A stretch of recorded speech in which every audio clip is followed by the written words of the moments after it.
오늘 금밤 기도회 가운데 주시는 살아계신 하나님의 말씀은 베드로전서 1장 13절에서 23절까지의 말씀입니다.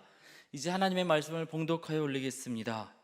그러므로 너희 마음의 허리를 동이고 근신하여 예수 그리스도께서 나타나실 때 너희에게 가져다 주실 은혜를 온전히 바랄지어다. 너희가 순종하는 자식처럼 전에 알지 못할 때에 따르던 너희 사역을 본받지 말고 오직 너희를 부르신 거룩한 이처럼 너희도 모든 행실에 거룩한 자가 되라. 기록되었으되 내가 거룩하니 너희도 거룩할지어다 하셨느니라. 외모로 보시지 않고 각 사람의 행위대로 심판하시는 이를 너희가 아버지라 부른즉 너희가 나그네로 있을 때를 두려움으로 지내라. 너희가 알거니와 너희 조상이 물려준 헛된 행실에서 대속함을 받은 것은 은이나 금같이 없어질 것으로 된 것이 아니요 오직 흠없고 점없는 어린 양 같은 그리스도의 보배로운 피로 된 것이니라. 그는 창세전부터 미리 알림 바 되시니나 이 말세에 너희를 위하여 나타나신 바 되었으니 너희는 그를 죽은 자 가운데서 살리시고 영광을 주신 하나님을 그리스도로 말미암아 믿는 자니 너희 믿음과 소망이 하나님께 있게 하셨느니라. 너희가 진리를 순종함으로 너희 영혼을 깨끗하게 하여 거짓이 없이 형제를 사랑하기에 이르렀나니 마음으로 뜨겁게 서로 사랑하라. 너희가 거듭난 것은 썩어질 씨로 된 것이 아니요 썩지 아니할 씨로 된 것이니 살아있고 항상 있는 하나님의 말씀으로 되었느니라. 아멘. 우리 예수님께서 우리를 대신해서 십자가에서 죽으셨습니다. 그리고 죽으신 지 3일 만에 부활하셨습니다. 부활하신 우리 예수님은 어디에 계실까요? 천국에 계실까요? 아니면 지옥에 계실까요? 종교 간 대화에서 타 종교인이 예수님의 십자가 사건은 분명히 믿을 수밖에 없지만 부활하신 것은 믿지 못하겠다라고 이야기하면서 예수님 과연 부활하셨으면 어디 계신 겁니까? 하며 질문한 내용입니다. 부활하신 우리 예수님은 지금 어디에 계시는 것일까요? 이 질문 가운데 어떤 목사님께서 이렇게 이야기하셨다고 합니다. 부활하여 천국으로 올라가신 승천하신 예수님은 가끔 지옥도 가보시고 대부분의 시간은 이 땅에서 고난당하는 사람들과 함께 하십니다. 그렇습니다. 세상 끝날까지 함께 하시겠다라고 약속하신 우리 예수님은 생명의 능력으로 부활의 소망으로 고난의 현장 가운데 있는 아픔의 현장 가운데 있는 우리와 함께 하시는 줄 믿습니다. 오늘 우리가 읽은 베드로전서 1장 13절 중반부에 베드로의 입술을 통해서 주님은 이렇게 권하십니다. 예수 그리스도께서 나타나실 때 너희에게 가져다 주실 은혜를 온전히 바랄지어다. 이 부분을 표준 세번역에서는 이렇게 번역하고 있습니다.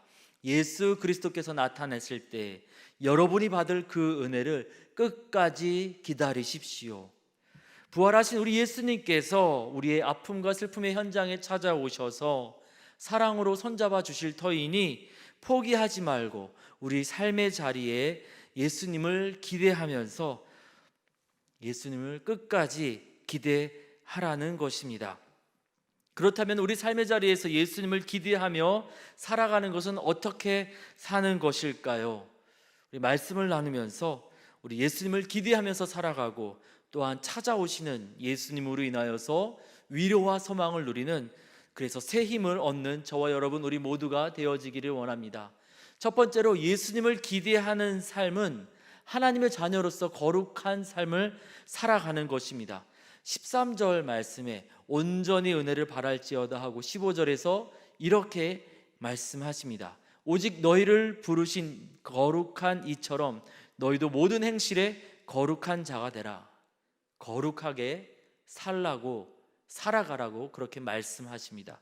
그 이유를 16절과 17절에 두 가지로 설명하시는데요, 첫 번째는 하나님과의 관계성 때문입니다. 16절에서 내가 거룩하니 너희도 거룩하라 말씀하신 이 레위기 말씀을 인용하면서 거룩하라 권하시는데요, 레위기에서 이스라엘 백성이 거룩하게 살아야 되는 이유는 하나님의 소유된 백성이기 때문입니다. 마찬가지입니다. 베드로 전서를 받고 있는 그때 그 사람들과 우리가 거룩하게 살아야 되는 이유는 하나님의 소유된 백성이기 때문입니다. 그런데 1장 1절을 한번 보실까요? 베드로전서의 1차 수신자는 누구입니까? 본도, 갈라디아, 갑바도기아, 아시아, 비두니아, 지금의 트르키예 지역에 있는 이방 도시들입니다. 그들의 조상은 우상을 숭배하였고, 그리고 그때 그 사람들은 로마 제국의 통치를 받으면서 로마 황제를 마치 신처럼 섬기고 있었습니다.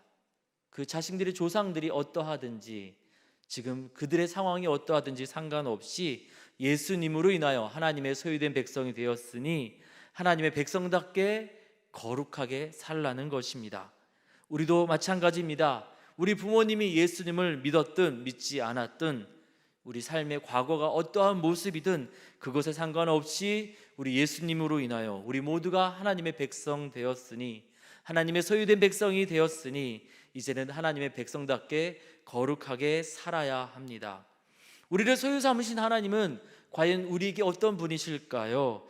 17절에 보니까 이런 표현이 나옵니다. 외모로 보시지 않고 각 사람의 행위대로 심판하시는 이를 너희가 아버지라 부른즉, 우리 하나님께서 우리의 아버지 되십니다. 14절에서도 이렇게 이야기를 하지요. 너희가 순종하는 자식처럼. 그렇습니다. 우리가 하나님의 자녀가 되었습니다. 하나님은 우리의 아버지가 되셨고 우리는 하나님의 자녀가 되었으니 우리가 나쁜 말, 나쁜 행동, 나쁜 일을 도모하고 싶을 때 우리는 우리가 하나님의 자녀이지 라는 것을 기억하면서, 하나님이 우리 아버지이시지, 그것을 기억하면서 우리의 말과 행동, 생각을 거룩하게 해야 합니다. 거룩하게 살아야 될 두 번째 이유는 우리의 소속이 달라졌기 때문입니다. 17절 후반부에 이런 표현이 나옵니다. 너희가 나그네로 있을 때 두려움으로 지내라. 나그네라고 번역된 파로이키아라는 이 헬라어는 외국에 거주하는 자, 이런 뜻입니다. 우리가 이 땅에 분명히 살고 있지만 예수님을 주로 고백하면서 우리의 소속이 바뀌었습니다. 이 땅에 속한 사람이 아니라 하나님 나라에 속한 사람으로, 천국 백성으로 우리의 소속이 바뀌었습니다. 우리 국적이 이 땅이 아니라 하나님 나라가 된 것입니다. 2020년 6월 25일 147구의 국군 전사자 유해가 미국에서 우리나라로 돌아왔습니다.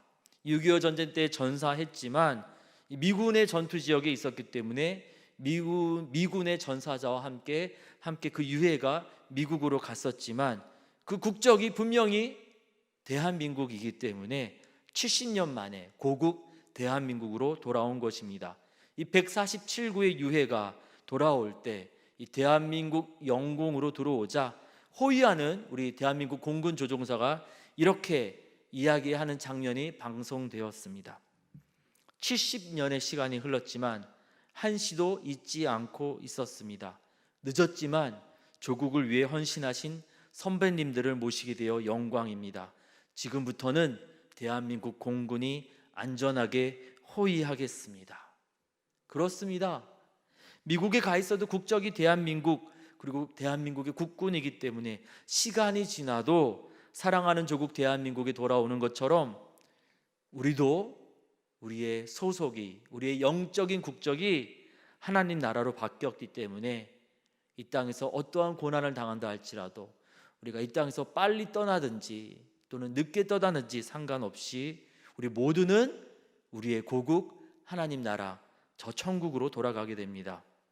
우리 저 천국으로 돌아가게 될 때 천군 천사가 우리를 호위하면서 우리를 기뻐하면서 하나님 품으로 영광스럽게 인도하게 될 것입니다. 우리 저 천국 백성이니까 이 땅에서도 천국 백성답게 거룩하게 살아야 된다는 것입니다. 그렇다면 우리가 어디까지 거룩하게 살아야 될까요? 15절 후반부에 보니까 이러한 말씀이 나옵니다. 모든 행실에 거룩한 자가 되라. 교회 안에서뿐만 아니라 교회 밖에서도, 가정에서도, 예배 시간뿐만 아니라 학교와 직장, 우리의 모든 삶의 일상에서도 말과 행동, 눈빛, 작은 호흡까지도 우리가 하나님의 자녀로서 거룩한 백성으로 거룩하게 살아가기를 원합니다. 왜냐하면 하나님께서 계시지 않은 곳은 아무데도 없기 때문입니다. 하나님의 자녀, 하나님 나라의 백성이라는 이유 외에 또 우리가 거룩하게 살아야 될 이유가 베드로전서 2장 12절에 나오는데요, 제가 읽어드리겠습니다. 너희가 이방인 중에서 행실을 선하게 가져 너희를 악행한다고 비방하는 자들로 하여금 너희 선한 일을 보고 오시는 날에 하나님께 영광을 돌리게 하려 함이라. 아멘. 얼마 전에 노원구에 있는 무인 점포에서 사장님의 실수로 5,000원짜리 제품이 500원으로 계산하도록 이 계산기에 잘못 입력된 일이 있었습니다. 어떤 한 학생이 그것을 발견하고는 우연히 그것을 알게 되어서 사장님께 전화를 해서 이 사실을 알리고, 지금 사장님이 신속하게 이 무인 점포에 와서 이 계산기를 고칠 수가 없으니 자기가 우선은 500원짜리를 10번 눌러서 5,000원으로 결제하겠다 하고 그렇게 결제한 일이 있었습니다. 사장님은 이 학생의 행동이 너무나 고마워서 이 내용을 사람들에게 널리 알렸고, 사람들은 그 소식을 듣고서 이 학생의 부모님이 참 훌륭한 분이시다, 이 학생의 부모님을 칭찬했습니다. 만약에 이 학생이 5,000원짜리를 500원에 살 수 있다니, 야, 오늘 정말 복 받았다 하면서 그냥 그렇게 사장님에게 연락도 하지 않고 5,000원짜리를 500원에 사 갔다라면은, 그리고 여러 사람들에 의해서 그 일이 반복되었다라면은 이 사장님은 많은 피해를 입었을 것입니다.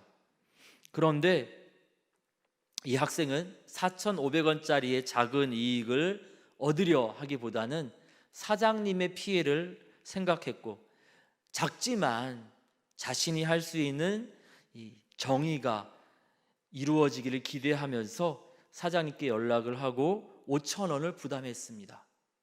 그리고 4,500원 이상의, 그보다 비교할 수 없는 엄청난 큰 칭찬을 받았고, 나쁜 손님들 때문에 마음 아파하고 있는 이 시대의 자영업자들과 여러 가지 또 나쁜 사람들로 인하여서 낙심하고 있는 우리 사회에 큰 위로를 주었습니다. 그렇습니다. 우리의 말과 행동이 거룩할 때, 우리의 삶이 거룩해질 때, 마태복음 5장 16절 예수님께서 말씀하셨던 것처럼 우리의 착한 행실을 보고 세상 사람들은 이 타락한 세상 가운데도 이렇게 멋진, 이렇게 좋은 사람들이 있습니다, 정말 하나님의 사람들이 있는 것을 보아 하나님 살아계신 것이 틀림없군요 고백하면서 위로와 소망을 얻고 하늘에 계신 하나님께 영광을 돌리게 될 것입니다. 그리고 저 천국에 들어갈 때 아버지 품에 안겨서 큰 칭찬을 받고 위로를 받는 기쁨을 누리게 될 것입니다. 이에 예수님 때문에 하나님의 자녀가 되었고 하나님 나라의 백성이 되었음을 기억하면서 그 예수님을 우리 삶에서 만날 기대와 소망으로 거룩하게 살아가기로 결단하는 저와 여러분 우리 모두가 되어지기를 원합니다. 두 번째로, 예수님을 기대하는 삶은 십자가 보혈로 온전하게 구원받았음을 기억하며 살아가는 것입니다. 18절 19절입니다. 너희가 알거니와 너희 조상이 물려준 헛된 행실에서 대속함을 받은 것은 은이나 금같이 없어질 것으로 된 것이 아니요 오직 흠 없고 점 없는 어린 양 같은 그리스도의 보배로운 피로 된 것이니라. 아멘.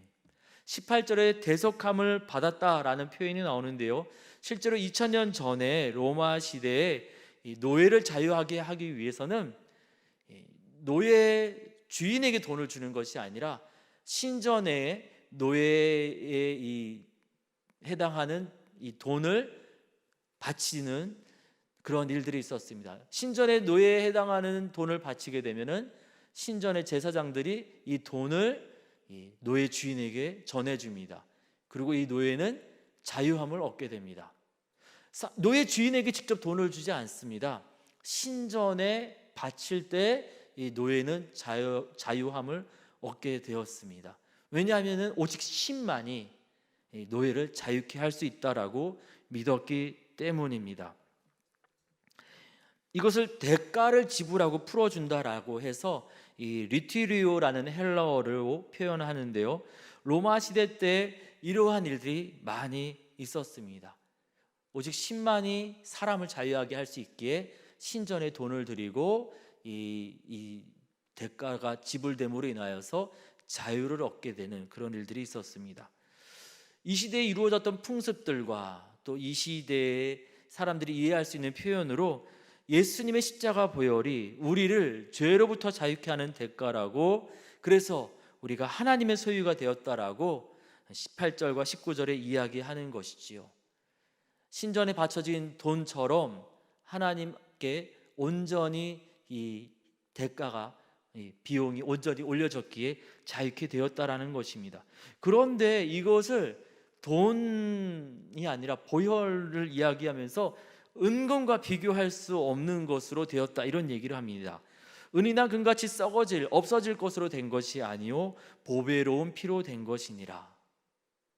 은금, 이 시대에, 그리고 이 이전 시대에 많은 제국들이 이 바벨론, 페르시아, 바사, 로마 제국들이 여러 나라를 공격할 때마다 이 사람들이 저항하다가 나라가 무너지게 되면은 그 나라를 떠나게 되었습니다.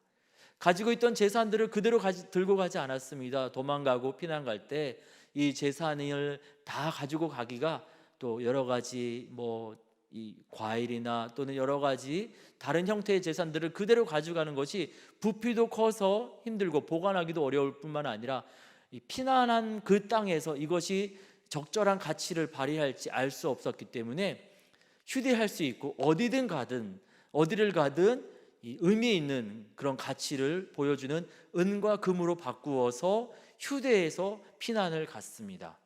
그러니까 은과 금을 이야기하는 것은 어디를 가든 통용되는 변하지 않는 가치를 이야기하는데요, 이것이 없어질 것이라고 이야기하면서 이것과 비교할 수 없는 것이 보배로운 피라고 이야기합니다.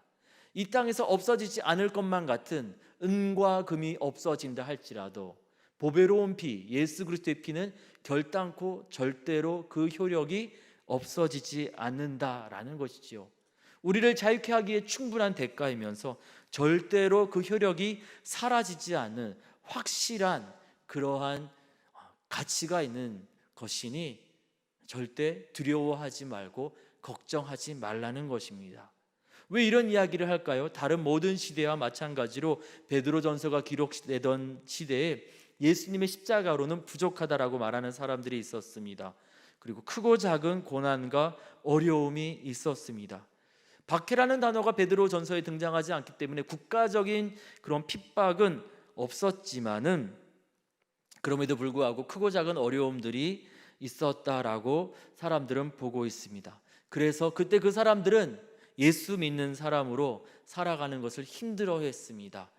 예수 믿는 사람들에 대한 비난과 비방이 많이 있었기 때문입니다. 우리가 살고 있는 지금 이 시대에도 그렇습니다. 수많은 이단들이 예수님의 십자가로는 부족하다라고, 시간이 지났으니 다른 무엇인가 필요하다라고 우리를 자꾸만 유혹합니다. 일부 기독교인의 실수로 인해 예수 믿는 사람이라고 당당하게 고백하며 살아가는 사람들이 조금씩 줄어들고 있습니다. 직장에서, 가정에서, 또 우리 삶의 자리에서 나는 예수님 믿는 사람이야 라고 말하면서 거룩하게 당당하게 살아가야 하는데, 그렇게 살기보다는 나는 예수 안 믿는 사람과 다를 바 없습니다 라고 이야기하면서 숨어 지내고 부끄러워하는 기독교인들이 점점점 많아져 가고 있습니다. 그래서 우리 주님, 그때 그 사람들과 오늘을 살아가는 우리에게 18절 19절 말씀으로 예수 그리스도의 십자가 보혈로 충분하다라고 말씀 들려주시고 20절에 이렇게 이야기하십니다. 예수님께서 세상이 만들어지기 전부터 계셨던 하나님의 아들이시며 인류 구원을 위해 세상 끝에 십자가를 지시기에 오셨다고. 그리고 21절에 이 말씀을 듣는 우리가 바로 예수님을 통해서 부활을 이루신 하나님을 믿는 사람이라고 들려주시고 계십니다. 우리의 믿음과 소망이 흔들리고 변화하는 그런 세상의 것에 있지 않고 변함없으신 능력 많으신 하나님께 있으니 하나님의 사람으로 그리스도인으로 당당하게 살아다오 부탁하시는 것입니다. 이에 우리가 우리를 속삭이는 잘못된 유혹을 거절하고 우리를 숨어 지내게 만드는 비방과 비난을 물리치고 흠 없고 점 없는 예수 그리스도의 보혈로 충분하고 확실하게 우리를 향한 값이 지불되었음을 기억하면서 하나님께 속한 사람으로 당당하게 살아가기를 원합니다. 그렇게 예수님의 보혈을 의지하여서 당당하게 살아갈 때 우리 예수님 우리의 삶의 자리에 임하시어서 하늘 아버지 앞에서 우리를 참된 그리스도인이라 인정하여 주실 줄 믿습니다. 세 번째로 예수님을 기대하는 삶은 예수님처럼 사랑하면서 살아가는 것입니다. 22절입니다. 너희가 진리를 순종함으로 너희 영혼을 깨끗하게 하여 거짓이 없이 형제를 사랑하기에 이르렀으니 마음으로 뜨겁게 서로 사랑하라. 뜨겁게라고 번역된 액테노스라는 이 헬라어는 쉬지 않고 이런 뜻입니다. 무슨 말입니까? 여러 가지 어려움으로 사랑하기를 포기하고 싶을 때가 많은데 그때마다 포기하지 말고 끝까지 사랑하셨던 예수님처럼 그렇게 끝까지 사랑하라는 것입니다. 그리고 이런 수식어가 나오죠. 진리를 순종함으로 너희 영혼을 깨끗하게 하여 거짓이 없이. 무슨 말입니까? 사사로운 욕심 없이 순전하고 진실하게 사랑하라는 거죠. 왜 이런 이야기를 할까요? 사랑한다라고 말하면서 사람을 속이고 다른 욕심을 채우기 위해서 사랑을 이용하는 일들이 있기 때문입니다. 그런데 예수님처럼 순전하고 진실하게 끝까지 사랑하는 거 쉽지 않습니다. 예수 중독자라는 시를 쓴 손양원 목사님처럼 예수님 때문에 자기 아들을 죽인 이 원수를 아무런 대가도 없이 용서하고 사랑하면서 품는 것은 쉽지 않습니다. 공산군이 죽이러 온다고 하는데 가족들에게도 버림받은 나 환자를 지키다가 순교하는 것 쉽지 않습니다. 아니, 우리 힘으로는 불가능합니다. 절대로 불가능합니다. 그래서 우리도 그렇게 사랑하길 다짐하지 못하고 그저 포기하게 되는 것입니다. 그런데 23절에 놀라운 말씀이 있습니다. 이 23절 말씀을 이해하기 쉽도록 표준세 번역으로 제가 읽어드리겠습니다. 여러분은 거듭났습니다. 그것은 썩을 씨가 아니라 썩지 않을 씨, 살아계시고 영원하신 하나님의 말씀으로 그렇게 되었습니다. 우리 힘으로는 불가능합니다. 예수님처럼 끝까지 사랑하는 거, 여러 어려움 가운데 포기하지 않고 쉬지 않고 사랑하는 거, 여러 위협 가운데 예수님을 따랐던 우리 믿음의 선배들처럼 그렇게 사랑하고 용서하고 품는 것 쉽지 않고 불가능합니다. 하지만 살아계시고 영원하신 하나님께서 예수 안에서 우리를 새롭게 태어나게 하셨으니, 말씀으로 만물을 만드신 그 하나님께서 그 말씀으로 우리를 거듭나게 하셨으니, 새로운 피조물로 만드셨으니 우리는 이제 예수님처럼 상황과 환경에 상관없이 끝까지 사랑하는 것이 가능하다는 것입니다. 내 힘으로는 불가능하지만 말씀으로 만물을 만드신 그 주님의 말씀으로 우리 예수님 안에서 우리가 새로운 존재로 거듭났으니, 새롭게 태어났으니 이제는 내 힘과 내 능력이 아니라 예수님 안에서 새롭게 태어난 존재이기에 우리가 예수님처럼 사랑하는 것이 가능하다는 것입니다. 이에 우리가 내 힘으로 사랑할 수 없어요 하면서 포기하고 절망하고 낙심할 것이 아니라, 저는 못하지만 내 안에 살아계신 예수께서 그렇게 사랑하게 하실 줄 믿습니다. 우리 예수님을 의지함으로, 하나님의 말씀을 의지함으로 기대와 소망 가운데 사사로운 욕심 없이 순전하고 진실하게 서로를 그렇게 사랑하며 나아가기를 원합니다. 그렇게 사랑하며 나아갈 때 우리 예수님 우리 가운데 오실 때 지극히 작은 자에게 한 것이 곧 나에게 한 것이라 말씀하시면서 저와 여러분 우리 모두를 기쁨의 잔치로 초대하여 주실 줄 믿습니다. 오늘 우리가 읽은 베드로전서 1장 13절 중반부에 예수 그리스도께서 나타나실 때라고 이렇게 번역이 되어 있는데요, 이 나타나다라고 번역된 헬라어 동사는 아포칼립토라는 동사입니다. 이 뜻을 직역하면 덮었던 것을 치우다, 뚜껑을 열다, 폭로하다, 숨겨진 것을 드러내다, 이런 뜻입니다. 복음서와 다른 서신서에서 이 부활하신 예수님께서 함께 하시는 그런 장면을 이렇게 표현할 때는 이 아포칼립토라는 동사를 쓰지 않았습니다. 명백하게 나타나다라는 뜻을 가진 파네레오, 또는 보여지다라는 뜻을 가진 호라오, 이런 동사를 사용했지 아포칼립토라는 동사를 쓰지는 않았습니다. 이 아포칼립토, 숨겨진 것을 드러내다라는 이 동사는 로마서 1장 17절에 사용되었는데요, 복음에는 하나님의 의가 나타나서, 이때 이 숨겨진 것이 나타난다 할 때 사용된 단어가 바로 아포칼립토입니다. 숨겨졌다가 나타나는 것이다 보니까 마치 우리 예수님이 승천하셨다가 저 천국에서 이렇게 우리 가운데 나타나시는 것처럼 이해되어질 수 있습니다. 그래서 현대인의 성경이나 현대어 성경에서는 이 베드로전서 1장 13절에 나타나실 때라는 이 표현을 다시 오실 때, 이렇게 재림의 때로 번역하기도 했습니다. 그런데 왜 개역개정과 표준세번역에서는 나타나실 때로 이렇게 이 재림의 때라기보다는 우리 일상 가운데 나타나시는 것처럼 왜 이렇게 번역했을까요? 이 부분을 연구하고 묵상하면서 복음서의 부활 사건을 이렇게 자세히 살펴보니까 왜 이 개역개정과 표준세번역에서 이 아포칼립토, 이 13절의 이 동사를 다시 오실 때라고 번역하지 않고 나타나실 때로 번역하였는지 깨닫게 되었습니다. 요한복음 20장, 21장, 누가복음 24장에 보면은 부활하신 예수님께서 일상을 살아가고 있는 제자들에게 어떠한 모습으로 나타나셨는지 자세하게 기록이 되어 있는데요, 누가복음 24장에서 엠마오로 가던 두 제자와 예수님께서 한참을 동행하셨습니다. 부활하신 예수님께서 낙심한 그들에게 찾아가셔서 만나주시고 또 이 말씀도 풀어주시고 함께 한참을 걸어갔는데, 이 제자는 예수님을 단번에 알아보지 못했습니다.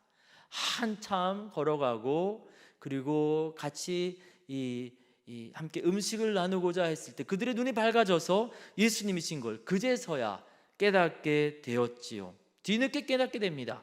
요한복음 21장에서 보면은 예수님께서 베드로와 제자들을 만나기 위해서 디베랴까지 찾아가시는데요, 그들은 찾아오신 예수님을 단번에 알아보지 못했습니다.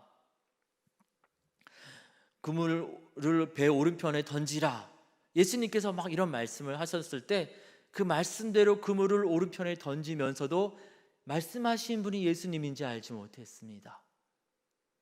그리고 이 그물을 들어 올려서 고기가 막 찢어지도록 엄청난 고기가 잡혔을 때 그제서야 한 제자가 깨닫고 주님이시다 라고 이야기할 때에 그때야 그 제자들이 예수님이신 것을 깨달을 수 있었습니다. 요한복음 20장에서 제자들에게 나타나실 때에도 그렇습니다. 문들이 닫혀 있는데 이 닫힌 문을 우리 예수님 이렇게 열고서 나타나셨지요. 함께 계시지만 불현듯 찾아오셨지만은 어느 누구도 예수님이 예수님인 줄 단번에 알지 못했습니다. 예수님의 위로와 치유를 느끼고 난 이후에 그들은 마치 숨겨진 것이 드러나는 것처럼, 숨겨진 것이 폭로되는 것처럼, 덮여졌던 것들이 열리는 것처럼 예수님이셨구나, 예수님이 나에게 찾아오셨구나, 예수님이 힘들고 지치고 눈물 흘리고 있는 나를 만나 주셨구나 하고 깨닫게 되었습니다. 너무나 두려워서 문을 꼭 닫고 있었을 때 그 문을 열고 찾아오신 예수님, 낙심하여서 고개 들지 못하고 이미 예수님이 함께 하심에도 불구하고 깨닫지 못하고 울고 있었을 때 예수님의 위로와 사랑 가운데 그들은 마치 숨겨진 것이, 닫혀진 것이 알려지는 것처럼, 열려지는 것처럼 예수님을 경험하고 깨닫게 되었던 것입니다. 그렇게 예수님이 일상에 찾아오시는 것을 경험한 베드로는 자기뿐만 아니라 수많은 사람들에게 예수님 그렇게 찾아가셔서 불현듯 찾아오셔서 울고 있는 우리를, 낙심한 우리를 위로하여 주시고 만나 주실 것이라는 것을 기대하라고 이 아포칼리토라는 동사를 사용해서 자신의 경험을 함께 나누면서 예수님을 기대하라 이야기하는 것입니다. 우리 예수님 마지막 때 오십니다. 그리고 그 이전에도 우리의 일상 가운데 우리 부활하신 예수님은 고난 가운데 울고 있는, 눈물 흘리고 있는 낙심하고 절망한 저와 여러분에게 때마다 시마다 찾아오실 것입니다. 그리고 찾아오셔서 손잡아 주시고 위로해 주시면서 예수님이 우리와 함께 하신다라는 것을 제자들이 경험했던 것처럼 알게 하실 것입니다.